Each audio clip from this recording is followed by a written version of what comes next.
Hello dear student, welcome to my YouTube channel. आज हम चर्चा करने जा रहे हैं क्लास 12th की प्रश्नावली 4.3 के बारे में।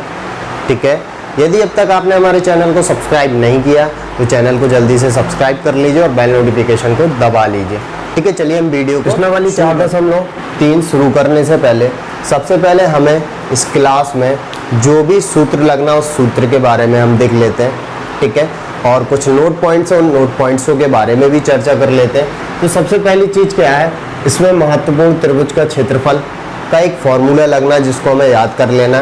ठीक है, एक त्रिभुज जिसके शीर्ष बिंदु x1 y1 x2 y2 तथा x3 y3 हो तो त्रिभुज का क्षेत्रफल 1y2 x1 y1 1 x2 y2 1 x3 y3 और 1।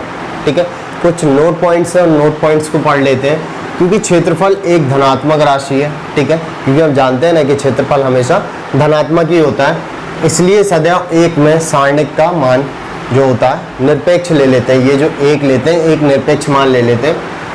दूसरे में कह रहे हैं यदि क्षेत्रफल दिया हो, यदि कोई सवाल की गणना करते हैं उसमें क्षेत्रफल दिया हो के लिए सारणिक का जो वैल्यू है धनात्मक और ऋणात्मक दोनों मानों का प्रयोग कीजिए। ठीक है, जो भी सवाल हम हल करेंगे अगर किसी में हमें क्षेत्रफल ऑलरेडी पहले से दे देता तो वहाँ पर हमें धनात्मक ऋणात्मक दोनों ही क्षेत्रफल की वैल्यू लेनी है। तीन समरेख बिंदुओं से बने त्रिभुज का क्षेत्रफल शून्य होता है। ये तो आप 10th क्लास से ही आपने पढ़ लिया था कि अगर तीन बिंदु है और संरेखी है तो उसका क्षेत्रफल का जो सूत्र होता है या क्षेत्रफल का जो मान निकलता है वो 0 निकलता है। तो प्रश्नावली शुरू करते हैं। तो सबसे पहला क्वेश्चन कह रहा है निम्नलिखित प्रत्येक में दिए गए शीर्ष बिंदुओं वाले त्रिभुजों का क्षेत्रफल ज्ञात कीजिए। यहाँ पर 3 क्वेश्चन दिए हैं, हम सबसे पहले वाले का सॉल्यूशन स्टार्ट करते हैं। ठीक है, सबसे पहले वाले का देखते हैं, वो भी सॉल्यूशन। ठीक है, तो सबसे पहली चीज़ देखते हैं सॉल्यूशन में बिंदु क्या क्या दिए। बिंदु हमें दिया 1, 0, 6, 0, 4, 3। ठीक है, अब ये हमारे पास शीर्ष बिंदुओं वाला त्रिभुज के शीर्ष बिंदु दिए तो हमें इससे क्या करना, त्रिभुज का क्षेत्रफल ज्ञात करना, वो भी सारणिक नियम से। पहले की क्लासेस में आपने जो पढ़ा था तो उसका सूत्र अलग था, लेकिन यहाँ पर ये वाला सूत्र लगेगा। ठीक है, अब हमें ये तो पता है ना कि ये हमारा x1 है, ये y1 है, ये x2 है, y2 है, x3 है, y3। ठीक है, त्रिभुज का क्षेत्रफल बराबर 1/2 x1 y1 x2 y2 x3 y3 1 1 1। ठीक है, अब क्या करते हैं, हमारे पास सारे कुछ मान दिए, x1 की जगह पे 1, y1 की जगह पे 0, x2 की जगह पे 6, y2 की जगह पे 0, x3 की जगह पे 4, y3 की जगह पे 3 और ये 1 1 और 1। क्लियर। अब सारणिकों को हल करने का एक तरीका आपको हमने बताया था पिछली वीडियोस में। सारणिक का जो प्रसार करते हैं, प्रसार वहाँ से ज़्यादा आसान होता है कि जिस किसी स्तंभ या किसी पंक्ति में ज़्यादा से ज़्यादा शून्य होते हैं उसकी सहायता से आप प्रसार करेंगे तो कैलकुलेशन जो प्रसार होगा वो आसान हो जाएगा। ठीक है, यहाँ पर गौर कर रहे हैं 0 0 3 यानी कि जो C2 लिखा हुआ है हमारा, C2 पे मैक्सिमम 0 है तो हम यहाँ पर क्या करते हैं, C2 की सहायता से प्रसार करने पर, ठीक है, C2 की सहायता से हम क्या करते हैं, प्रसार करते हैं। सबसे पहली चीज़, प्रसार करने से पहले एक चीज़ जान लेते हैं। ये हमारा कितना दिया, पहली पंक्ति दूसरा स्तंभ, और ये हमारी दूसरी पंक्ति दूसरा स्तंभ, और ये हमारी तीसरी पंक्ति दूसरा स्तंभ। अब हल करने के लिए हमें चिन्हों का ध्यान देना पड़ेगा। 1 और 2 विषम, 2 और 4 सम, 2 और 2 4 सम, 3 और 2 5 यानी कि विषम।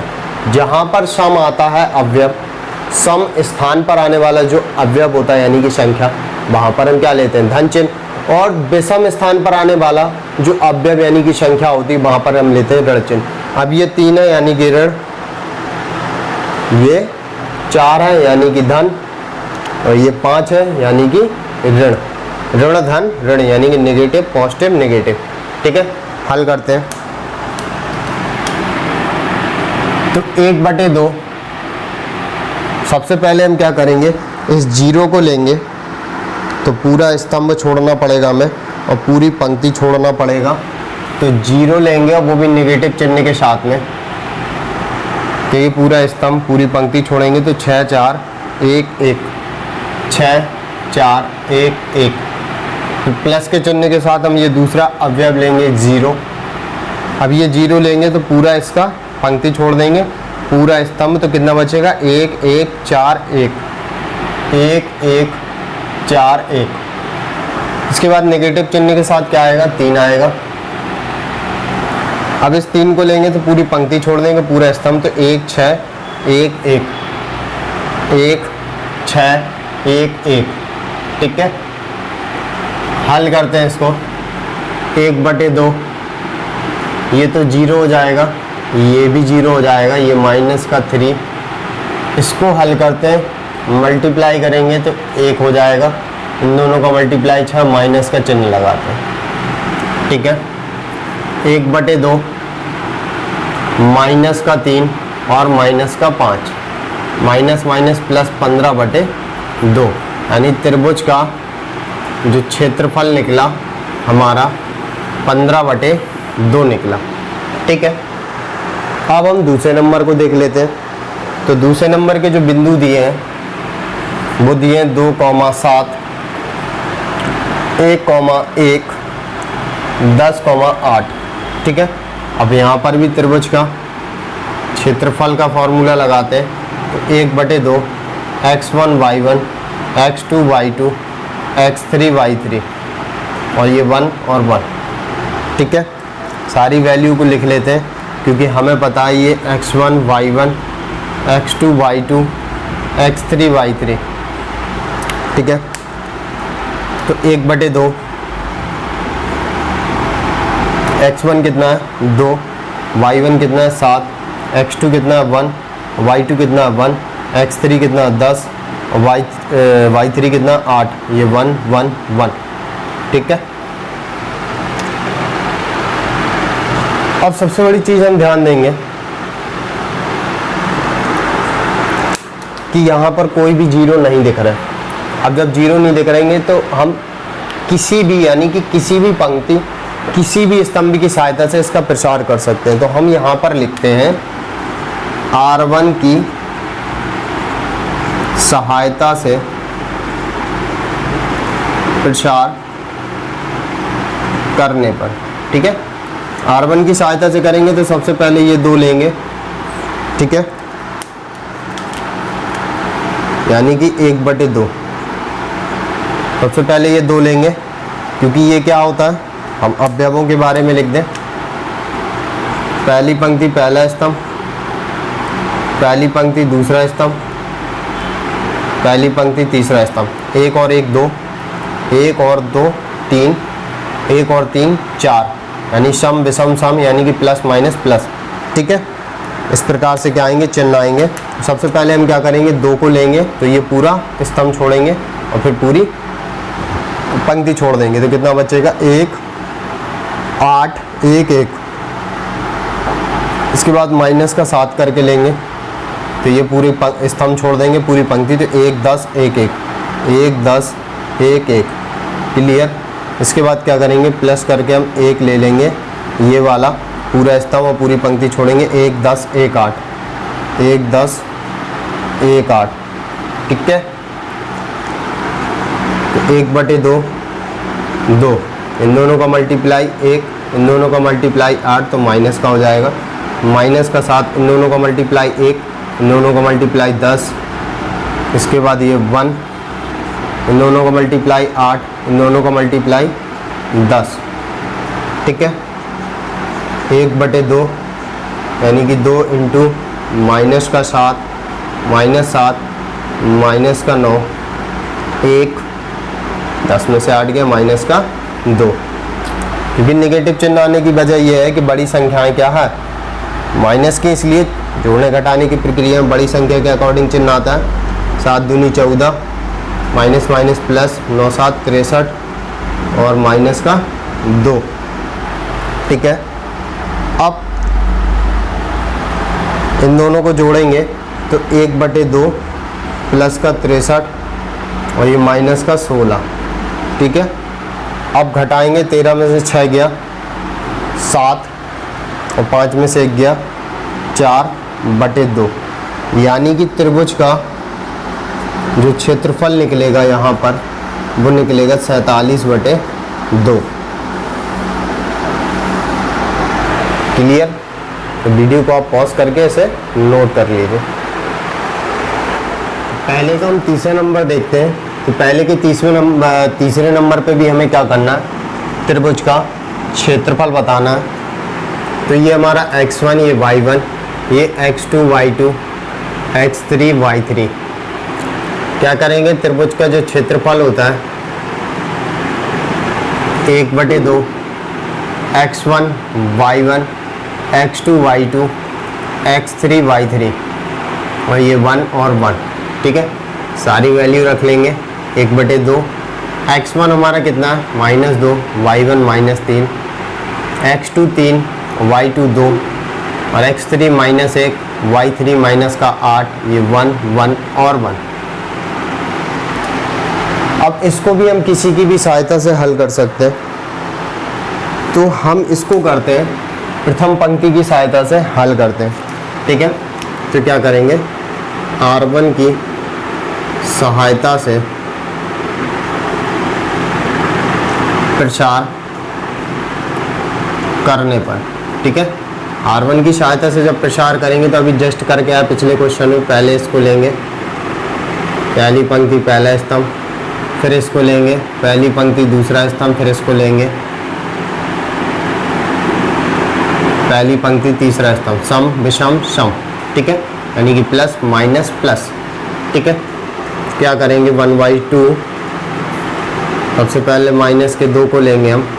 जब इसको लेंगे तो पूरा स्तंभ पूरी पंक्ति छोड़ देंगे तो ये बचेगा, यानी कि 2 1 -8 और 1। इसके बाद माइनस करके क्या लेंगे, माइनस का 3। ठीक है, ये पूरा स्तंभ पूरी पंक्ति छोड़ देंगे तो 3 -1 1 और 1, 3 -1 1 और 1, ये बचेगा। इसके बाद हम ले लेंगे 1 को, प्लस के चिन्ह के साथ आएगा। ये पूरा स्तंभ पूरी पंक्ति छोड़ देंगे तो ये बचेगा हमारा, यानी कि 3 2 -1 और -8। ठीक, इसको हम हल करते हैं तो 1/2 माइनस का 2, इन दोनों का मल्टीप्लाई कितना हो जाएगा 2, और फिर माइनस का चिन्ह आता है, इन दोनों का मल्टीप्लाई होगा तो माइनस का 8, तो ये प्लस का 8 हो जाएगा। अब ये माइनस माइनस प्लस का 3। ठीक, इन दोनों का मल्टीप्लाई 3 और फिर माइनस का चिन्ह लगाते हैं, इन दोनों का मल्टीप्लाई -1 तो प्लस का 1 हो जाएगा। ठीक है, इसके बाद प्लस का 1 लेंगे, 8 3 24, फिर माइनस का चिन्ह आता हो, माइनस का 2 आएगा तो प्लस का 2 बन जाएगा। क्लियर? अब 1/2 -2 इंटू 10 प्लस का 3 और ये 4 प्लस का 1 और माइनस का 22।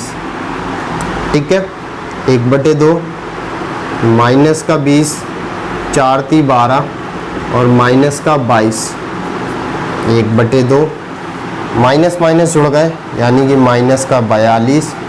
ठीक है, और प्लस का 12। अब ये बचेगा माइनस का 30, कितना निकल आएगा माइनस का 15। त्रिभुज का जो क्षेत्रफल होगा बराबर कितना लिखेंगे 15, क्योंकि हमने बोला था नोट पॉइंट पे त्रिभुज का क्षेत्रफल हमेशा धनात्मक लिखते हैं। और जब कभी कोई क्वेश्चन को हल करते हैं उसमें कोई वैल्यू पूछता भी जस्ट आएंगे क्वेश्चन आगे, तो उस स्थिति में त्रिभुज का क्षेत्रफल धनात्मक ऋणात्मक दोनों ले सकते हैं, क्योंकि त्रिभुज का क्षेत्रफल चाहे धन का है चाहे ऋण का है, आंसर हमेशा धनात्मक ही लिखा जाता है, यानी कि त्रिभुज का क्षेत्रफल बराबर 15। इसके बाद कह रहा है दूसरे नंबर में दर्शाइए कि ABC संरेख है, यानी कि संरेख है, यानी कि त्रिभुज का क्षेत्रफल शून्य। अब क्यों भाई संरेख पे त्रिभुज का क्षेत्रफल शून्य क्यों होता है? तो सबसे बड़ा रीजन ये है कि ये एक रेखा है, यहाँ पर A बिंदु है, यहाँ पर बी बिंदु है, यहाँ पर सी बिंदु, संरेख यानी कि एक रेखा। अब एक रेखा से कोई त्रिभुज बनेगा क्या? बिल्कुल नहीं। जब कोई त्रिभुज ही नहीं बनेगा तो क्षेत्रफल किस बात का? इसलिए बोलते हैं कि संरेख की स्थिति में त्रिभुज का क्षेत्रफल शून्य होता है। ठीक है, यदि ए बी सी संरेख है तब त्रिभुज, तब ए बी सी के द्वारा त्रिभुज ए बी सी का क्षेत्रफल शून्य होगा। ठीक है, क्षेत्रफल क्या होगा? शून्य होगा। तो त्रिभुज ए बी सी का क्षेत्रफल बराबर 1/2 x1 y1 x2 y2 x3 y3 और ये 1 1 1। ठीक है, अब ये हमारा क्या x1, ये y1, ये x2, ये y2 और ये x3 और ये y3। ठीक है, सारी वैल्यूज लिख ली। अगर क्षेत्रफल शून्य निकलता है तो तीनों बिंदु संरेख। अब x1 की जगह पे a, y1 की जगह पे b प्लस सी, x2 की जगह पे b और y2 की जगह पे c प्लस a, x3 की जगह पे c, y3 की जगह पे a प्लस b और ये 1 1 1। ठीक है, अब यहाँ पर हम एक गुणधर्म लगाते हैं। अब जरूरी थोड़ा ना है कि हम डायरेक्ट हल करें तभी जीरो दिखाएं। हम गुणधर्म का भी प्रयोग करके, जैसे हमने पिछले वीडियोस में गुणधर्मों का प्रयोग करके जीरो सिद्ध किया था, तो उस प्रकार से भी जीरो दिखा सकते हैं हम। ठीक है, हम क्या करते हैं, r1 बराबर r1 प्लस r2 से। ठीक है, अब r1 बराबर r1 प्लस r2 से हल करते हैं, कितना होगा 1/2, जुड़ जाएंगे r1, सॉरी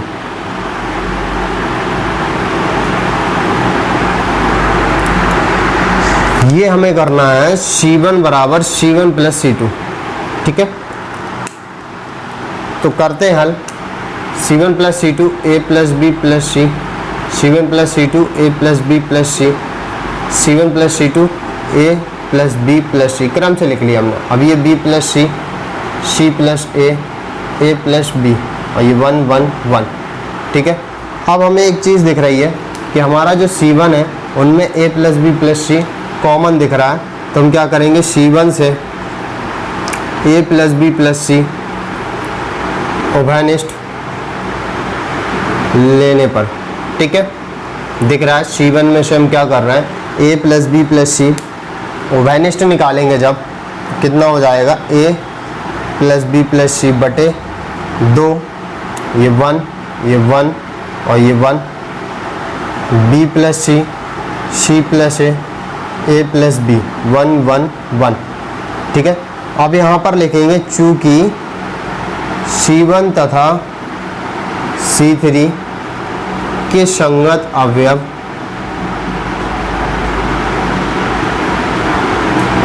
समान है, अतः सारणिक का मान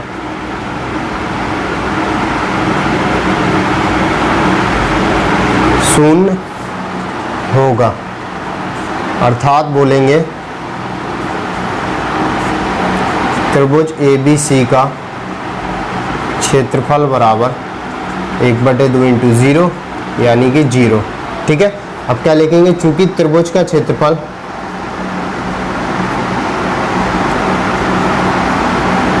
शून्य आया,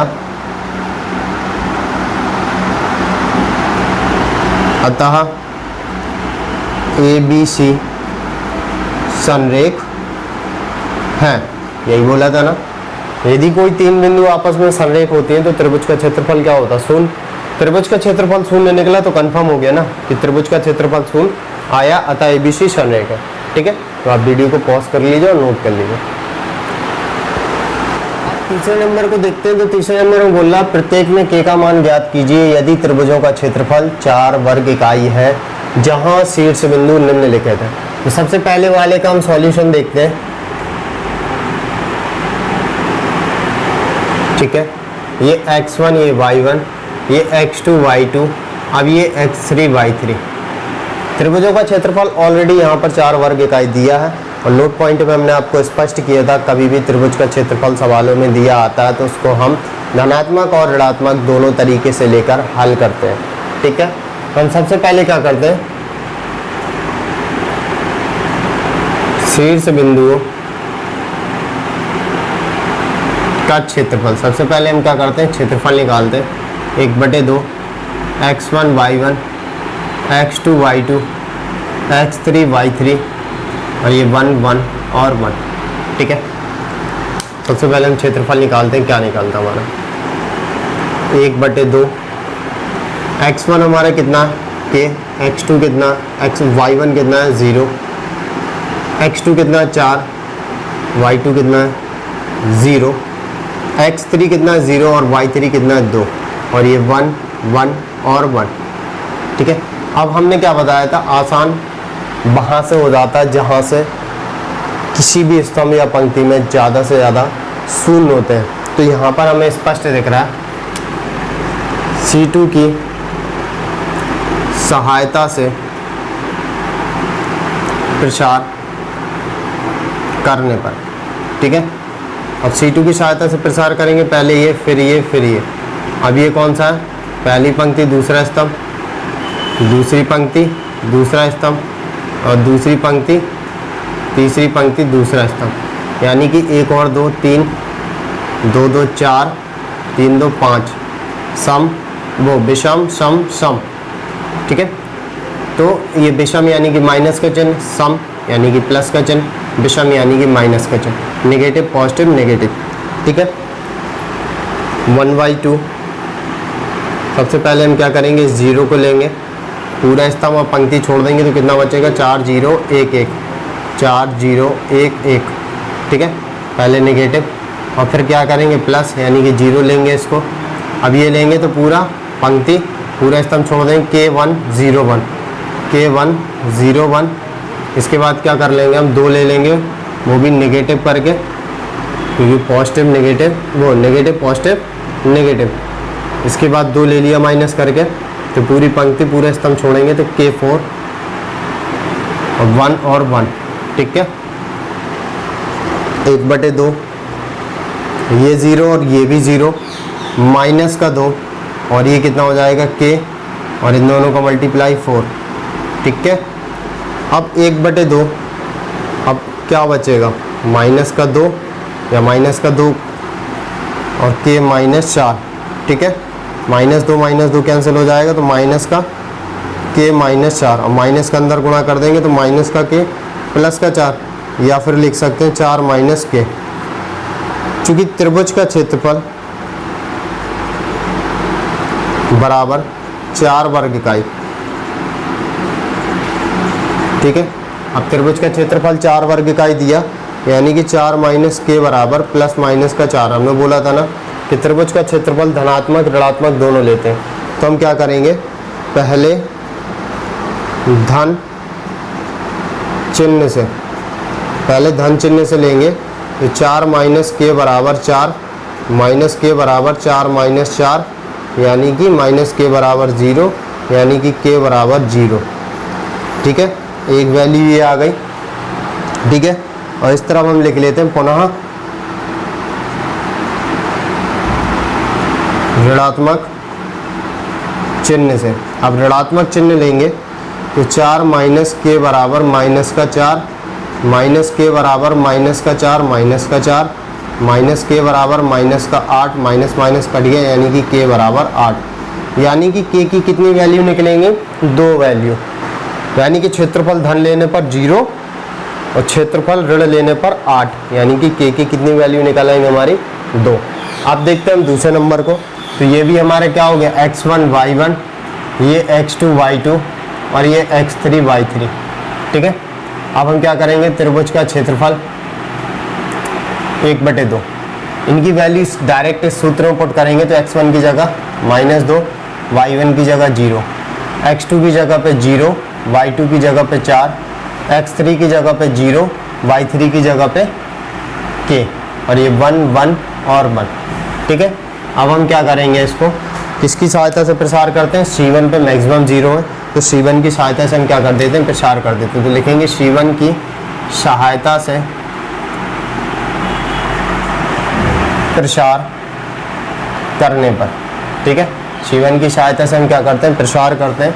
तो ये क्या हो गया, पहली पंक्ति पहला स्तंभ, और ये दूसरी पंक्ति पहला स्तंभ, और ये तीसरी पंक्ति पहला स्तंभ, यानी कि 1 और 2, 1 और 1 जोड़ के 2, 2 और 1 3, 3 और 1 4, यानी सम विषम सम, यानी कि प्लस माइनस प्लस, ठीक है। इस प्रकार से चिन्ह आएंगे।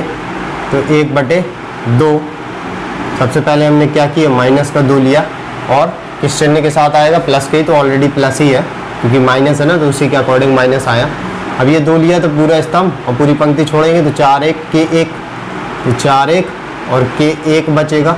इसके बाद हम क्या करेंगे, ये वाला 0 लेंगे, वो भी माइनस के चिन्ह के साथ, और ये क्या करेंगे, जब ये 0 लेंगे तो पूरी पंक्ति पूरा स्तंभ छोड़ेंगे, तो 0 1 के 1, 0 1 और के 1, ठीक है।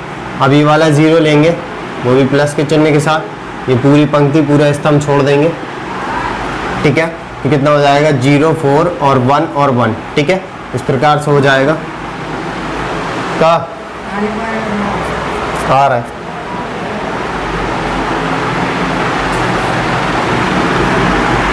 इसके आगे हम हल करते हैं। 1/2 माइनस का 2, इन दोनों का मल्टीप्लाई 4, इन दोनों का मल्टीप्लाई माइनस का k, ये 0 और ये भी 0, ठीक है। अब 1/2 माइनस का 2 और 4 माइनस k, ठीक है। 2 से 2 कट गया, माइनस का अंदर गुणा कर दिया, यानी कि माइनस का 4, ठीक है। माइनस माइनस प्लस, यानी कि क्या हो गया, k -4, ठीक है। अब सबसे पहली चीज़ क्या, हमें क्षेत्रफल दिया है, चूँकि त्रिभुज का क्षेत्रफल बराबर कितना दिया है, 4 वर्ग इकाई, ठीक है। इसका क्षेत्रफल दिया हमें, तो क्या करेंगे, k -4 बराबर प्लस माइनस का 4। अब क्या करेंगे, पहले धन चिन्ह से, अब पहले धन चिन्ह से लेंगे तो k -4 बराबर 4, तो k बराबर कितना, 4 + 4, k बराबर कितना हो गया, 8, यानी कि जब धनात्मक लिया तो k बराबर 8। अब क्या करेंगे, पुनः ऋणात्मक चिन्ह से, ठीक है।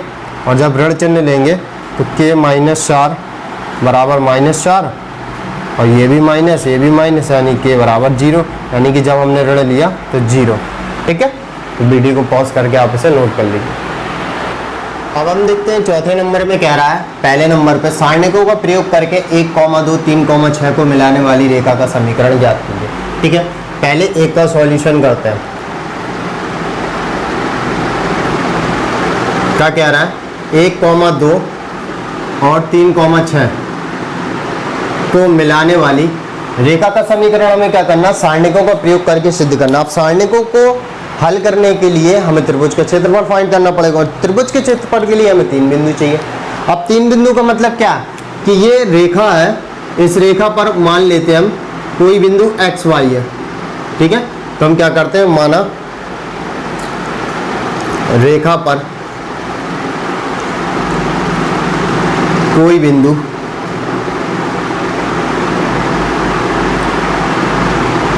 x तथा x, y है, ठीक है। और ये क्या होंगे, तीनों बिंदु संरेख, ठीक है। तीनों बिंदु क्या होंगे, संरेख। तो ये पहला वाला बिंदु हो गया x1 y1, दूसरा क्या हो गया x2 y2, और तीसरे वाले को मान लेते हैं x3 और y3। कभी भी रेखा के समीकरण को ज्ञात करने के लिए बोले और 2 बिंदु दिए हो, तो हमेशा हम क्या करते हैं कि रेखा में एक तीसरा बिंदु x y करके मान लेंगे, और फिर संरेख की स्थिति बन रही है तो त्रिभुज का क्षेत्रफल 0 के बराबर कर देंगे। हल करेंगे तो ऑटोमेटिक हमें रेखा का समीकरण प्राप्त हो जाएगा। चलिए अब हम इसको हल करते हैं। तो त्रिभुज का क्षेत्रफल बराबर 1/2 x1 y1 x2 y2 x3 y3 1 1 और 1, ठीक है। तो 1/2 x1 हमारा कितना है, 1, y1 2, x2 हमारा कितना 3, y2 6, x3 हमारा x और y3 हमारा y है 1 1 1, ठीक है। अब हम क्या करते हैं, इसको कैसे भी हल कर देते हैं। तो हम लिखते हैं R1 की सहायता से प्रसार करने पर, ठीक है, यानी कि 1/2। सबसे पहले क्या करेंगे, 1 लेंगे, 1 लेंगे तो पूरी पंक्ति पूरा स्तंभ छोड़ देंगे, 6 1 y 1, तो 6 1 y 1। इसके बाद माइनस का करके 2 लेंगे, पूरा स्तंभ और पंक्ति छोड़ देंगे, 3x और 1 1, 3x और 1 1। इसके बाद 1 ले लेंगे प्लस का, ठीक है, ये स्तंभ और पंक्ति छोड़ देंगे तो 3x और 6y, ठीक है। इसके बाद ये 1/2, 1, ये 6 माइनस का y माइनस का 2, ये 3 माइनस का x प्लस का 1, ये 3y और ये 6x, ठीक है। और हमें क्या करना है, हमने बोला ना कि संरेख वाली स्थिति बनती है, रेखा पर कोई बिंदु x y मान लिया, और ये जो त्रिभुज के क्षेत्रफल की स्थिति कौन सी बनती है, संरेख वाली, क्योंकि तीनों बिंदु क्या है, संरेख, ठीक है। तो क्षेत्रफल किसके बराबर करना है, 0 के। तो अभी पहले इसको हल कर लेते हैं, 6 माइनस y माइनस 2 का करते हैं, तो माइनस 6 माइनस माइनस प्लस का 2x और ये 3y माइनस का 6x, ठीक है, 1/2, ठीक है, ये 2x माइनस का 6x यानी कि माइनस का 4x, ठीक है, 3y माइनस का y प्लस माइनस घट गए, 3 में से 1 गया, प्लस का 2y, अब ये प्लस का 6 माइनस का 6 कट गए, ठीक है, क्लियर। चूँकि त्रिभुज का जो क्षेत्रफल होगा बराबर किसके होगा, 0 के, यानी कि 1/2 माइनस 4x प्लस का 2y बराबर 0 के बराबर कर देंगे, ठीक है। 1/2 इस तरफ पक्षांतर हो जाएगा तो क्या हो जाएगा, 0 की तरफ सब समाप्त हो जाएंगे। अभी माइनस 4x, इनमें से क्या कर लेते हैं, माइनस का 2 कॉमन निकालेंगे तो 2x प्लस का अभी माइनस का y बराबर 0, यानी कि 2x माइनस y बराबर कितना निकलेगा, 0। ये क्या हो गया, हमारी रेखा का समीकरण, क्लियर। तो क्या करना है, इस टाइप के क्वेश्चनों में त्रिभुज का क्षेत्रफल हमें क्या कर देना, 0 के बराबर, क्योंकि रीजन क्या है ना, तीनों बिंदु क्या है, संरेख, ठीक है। अब हम ऐसे ही देखते हैं दूसरे नंबर को, उस पर भी क्या करते हैं, बिंदु क्या दिए, 3 और 1, ठीक है, 9,3, कोई बिंदु x y मान लेते हैं, y कंडीशन क्रमशः इनको देख लेते हैं, ये x1, ये y1, ये x2 y2 और ये x3 और ये y3। अब क्या करेंगे, त्रिभुज का क्षेत्रफल बराबर 1/2 x1 y1 x2 y2 x3 y3 1 1 1, ठीक है। शक की वैल्यू हम क्या कर देंगे, पुट कर देंगे और हल कर लेते हैं इसको, ठीक है। 1/2, अब x1 की जगह पे कितना 3, y1 की जगह पे कितना 1, x2 की जगह पे कितना 9, y2 की जगह पे कितना है 3, x3 की जगह पे x, y3 की जगह पे y, 1 1 1, ठीक है, 1/2। अब क्या करेंगे, पहली पंक्ति की सहायता से हल कर लेते हैं, बात को समझ रहे आप। तो हम यहाँ लिख देते हैं R1 की सहायता से प्रसार करने पर। अब प्रसार करते हैं तो कितना हो जाएगा, 3 लेंगे, पूरा स्तंभ पंक्ति छोड़ देंगे तो कितना हो जाएगा, 3y 1 1। इसके बाद 1 लेंगे, पूरा स्तंभ पंक्ति छोड़ देंगे, 9x 1 1। इसके बाद 1 ले लेंगे, पूरा स्तंभ और पंक्ति छोड़ देंगे, 9 3 और xy, ठीक है। 1/2, 3, ये 3 और माइनस का y, माइनस का 1 रहेगा, ये 9 माइनस का x और ये प्लस का 1, ये 9y माइनस का 3x। 1/2, 3 3 का 9 माइनस 3y माइनस का 9 माइनस माइनस प्लस का x प्लस का 9y माइनस का 3x, ठीक है। 1/2, अभी ये x और ये भी x, प्लस माइनस का घट गया, माइनस का 2x, ये भी y ये भी y, 9 में से 3 गया, प्लस का 6y, प्लस माइनस के 9 कट गए, ठीक है। अब क्या करेंगे, चूँकि त्रिभुज का क्षेत्रफल बराबर किसके, 0 के, 1/2 माइनस का 2x प्लस का 6y बराबर 0, तो ये 1/2 क्या होगा, पक्षांतर 0, यानी कि माइनस का 2x प्लस 6y बराबर 0, यानी कि माइनस का 2 कॉमन निकालेंगे, प्लस का x माइनस का 3y बराबर 0, -2 पक्षांतर करेंगे बराबर 0, यानी कि x माइनस 3y बराबर हमारे क्या मिल गया, रेखा का समीकरण। क्लियर। करना क्या है कि एक एन अदर बिंदु हमें एक्स वाई मान लेना और संरेख की स्थिति लगाकर त्रिभुज का क्षेत्रफल 0 के बराबर कर देंगे तो एक्स वाई के रूप में हमें रेखा के समीकरण मिल जाएंगे। ठीक है, वीडियो पॉज करके नोट कर लीजिए। हल करते हैं तो इस पर दिया हुआ यदि शीर्ष 2 - 6 5,4 और k 4 वाले त्रिभुज का क्षेत्रफल 35 वर्ग इकाई हो तो k का मान ज्ञात कीजिए, जस्ट पहले वाले क्वेश्चन की तरह, और बहुविकल्पी हमें यहाँ पर क्या करना, हल करना। ठीक है, तो सबसे पहले हल करने के लिए हम क्या करते हैं, ध्यान देंगे x1 y1 x2 y2 x3 y3। ठीक है, क्या करेंगे, त्रिभुज का क्षेत्रफल लगाएंगे। सबसे पहले हम त्रिभुज का क्षेत्रफल निकालेंगे, x1 y1 x2 y2 x3 y3। ठीक है, त्रिभुज का क्षेत्रफल लगाते हैं तो 1/2, x1 कितना 2, y1 -6, x2 5, y2 4, x3 कितना k और ये 4, ये 1 1 1। ठीक है, 1/2 r1 की सहायता से प्रसार करने पर, आप प्रसार करेंगे तो ये सबसे पहले 2 ले लेंगे, पूरे स्तंभ पूरी पंक्ति छोड़ देंगे, 4 1 4 1। ठीक है, इसके बाद माइनस का चिन्ह आता है, माइनस का 6 आएगा। ठीक है, पूरा स्तंभ पूरी पंक्ति छोड़ देंगे, 5 k और 1 1। इसके बाद प्लस का 1 लेंगे, पूरा स्तंभ पंक्ति छोड़ देंगे, 5 4 और k 4। ठीक है, तो 1/2 2 और ये 4 - 4 माइनस माइनस प्लस का 6, अब ये 5 माइनस का k। ठीक है, 5 को 20 -4k। ठीक है, अब क्या करेंगे, 1/2, अब ये 2 × 0 6 5 30 प्लस माइनस माइनस का 6k, अब ये 20 माइनस का 4k। ठीक है, 1/2 ये 0। ठीक है, minus minus 10k plus plus 50k 50 sorry. ठीक है, क्या करेंगे, 10 कॉमन निकालेंगे या सीधा सीधा 2 कॉमन निकल रहा है तो 2 कॉमन निकालते हैं, तो माइनस का 5k और ये 25/2, 2 से 2 कैंसिल हो गया, माइनस का 5k प्लस 25, ये क्या हो गया, त्रिभुज का क्षेत्रफल। ठीक है, चूँकि दिया गया क्षेत्रफल बराबर 35 वर्ग इकाई। ठीक है, तो क्या करेंगे, -5k प्लस 25 बराबर प्लस माइनस का 35।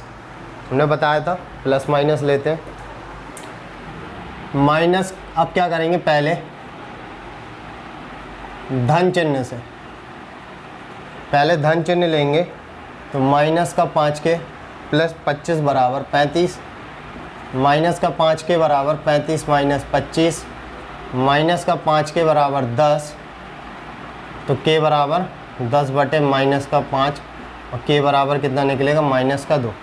ठीक है, अब क्या करेंगे, पुनः ऋणात्मक